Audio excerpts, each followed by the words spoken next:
আসসালামু আলাইকুম বন্ধুরা, আশা করি সবাই ভালো আছেন। আল্লাহর রহমতে আমরাও ভালো আছি। আজকে আবার চলে এসেছি আপনাদের মাঝে অন্য একটি ব্লগ নিয়ে। তো বন্ধুরা, আমার ব্লগটি যদি আপনাদের ভালো লেগে থাকে তাহলে আমার চ্যানেলটি অবশ্যই বেশি, বেশি করে সাবস্ক্রাইব করবেন এবং আমার ভিডিওতে লাইক, কমেন্ট এবং শেয়ার করবেন। আপনাদের সাপোর্ট ছাড়া আমরা সামনে এগিয়ে যেতে পারবো না। আর পাশের বেল আইকনটি বাজিয়ে রাখবেন যাতে সবার আগে নোটিফিকেশনটি আপনার মোবাইলে চলে যায়। তো বন্ধুরা, আজকে চলে এসেছি অন্য একটা ব্লগ নিয়ে, যে ব্লগে আজকে খুব ব্যস্ত সময়। তো এক জায়গায় যাব, তার জন্য তাড়াহুড়া করে সকালে রান্না করব, কিন্তু ভাবছি কি রান্না করব। তাই আজকে খিচুড়ি রান্না করব মিষ্টি কুমড়া দিয়ে। আমার আবার মিষ্টি কুমড়া দিয়ে খিচুড়ি খুব পছন্দ। কার কার ভালো লাগে অবশ্যই কমেন্ট করে জানাবেন। একটু পুঁই শাক, মিষ্টি কুমড়া এসব দিয়ে রান্না করলে খুব ভালো লাগে। তো সবজি খিচুড়িটাই আমার বেশি পছন্দ। আরও সবজি দেবো, এর মধ্যে ডাল দেবো, মসুরের মুগ ডাল দেবো, তারপরে আলু দেবো। আর সবজি, শীতের সময়ের সবজি নানান রকম পাওয়া যায়, সেগুলো দিয়ে বেশি ভালো লাগে। তো এখন তো গরমের সময় এরকম সবজি পাওয়া যাবে না, তার জন্যে শুধু মিষ্টি কুমড়া দিয়ে রান্না করছি। আর পুঁই শাক আছে আমাদের পানবরজের চালে, তো সেখানে এখন নিতে যেতে পারবো না, তার জন্যে শুধু মিষ্টি কুমড়া, আলু, ডাল এগুলো দিয়েই রান্না করব। আর ঝটপট রান্না করার জন্য আজকে রান্না করব প্রেশার কুকারে, যাতে তাড়াতাড়ি হয়ে যায়। আর প্রেশার কুকারে রান্না করলেও সেটা আবার আলাদা করে বাগার দিয়ে নেব। আমরা খিচুড়ি আলাদা করে রান্না করি, করে সেটা পরে বাগার দিই। আপনারা কে কে খিচুড়িতে বাগার দিয়ে খান অবশ্যই কমেন্ট করে জানাবেন।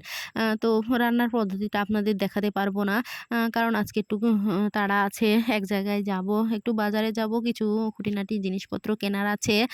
তো তার জন্য আমি বাইরে একজনের সাথে কথা বলছিলাম আর কেটে নিচ্ছিলাম। প্রচণ্ড গরম, বাইরে থাকা যাচ্ছে না।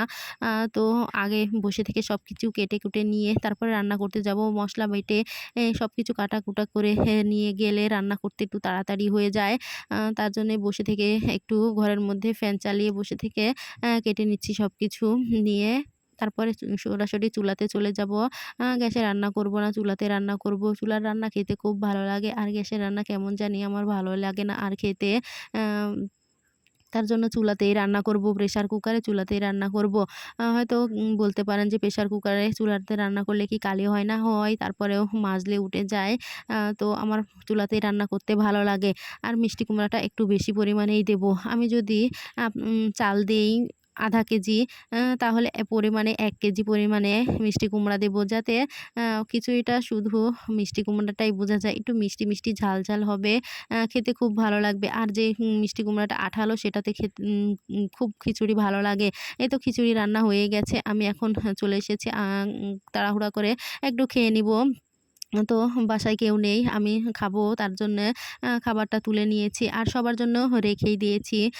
হয়তো আপনারা বলতে পারেন যে সবার আগে আপনিই খাচ্ছেন, বাসায় কেউ নেই।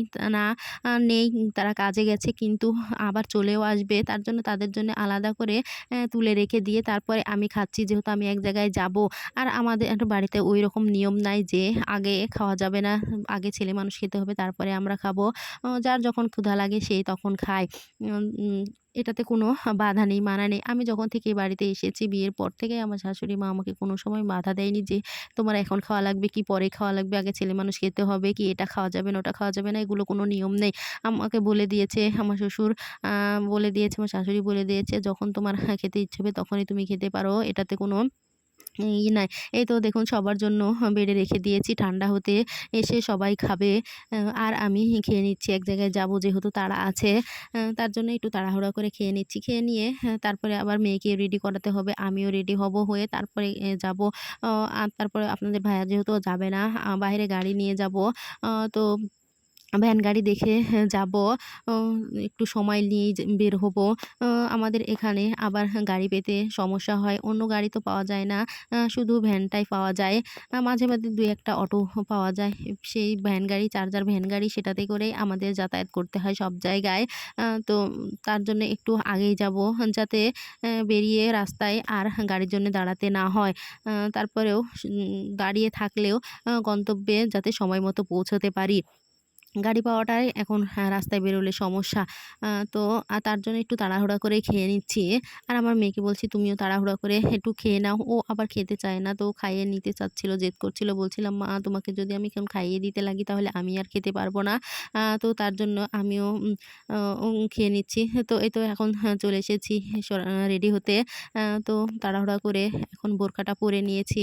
নিয়ে সবকিছু দিয়ে রেডি হয়ে এই তো এখন চলে যাব। তো বন্ধুরা, আবারও বলছি, আমার ভিডিও যদি ভালো লেগে থাকে তাহলে বেশি বেশি করে লাইক, কমেন্ট এবং শেয়ার করবেন। আর চ্যানেলটি সাবস্ক্রাইব করতে ভুলবেন না। আপনাদের সাপোর্ট ছাড়া আমরা সামনে এগিয়ে যেতে পারবো না। আপনাদের দোয়া ও ভালোবাসায় আমরা সামনে এগিয়ে যেতে পারবো। আপনাদের নতুন নতুন ব্লগ উপহার দেওয়ার চেষ্টায় আজকের মতো আমার ব্লগ এখানেই শেষ করব। আর আমাদের বেশি বেশি করে দোয়া করবেন। আপনাদেরও সুস্বাস্থ্য কামনা করছি। আমাদেরও সুস্বাস্থ্য কামনা করবেন। আমার মেয়ের জন্য দোয়া করবেন, যাতে আমার মেয়ে ভবিষ্যতে ভালো করে লেখাপড়া করে মানুষের মতো মানুষ হতে পারে। এই তো রেডি হওয়া আমার কমপ্লিট। ড্রেস বোরখা পরে নিয়েছি। এখন জুতা পরে ব্যাগটা নিয়ে এই তো চলে যাব। আমি ফুল রেডি। তো আজকে এভাবেই চলে যাব। আমার পুরো রেডি হওয়া হয়ে গেছে। তো বন্ধুরা, আজকের মতো ভিডিও এখানে শেষ করছি। সবাই ভালো থাকবেন। আল্লাহ হাফেজ।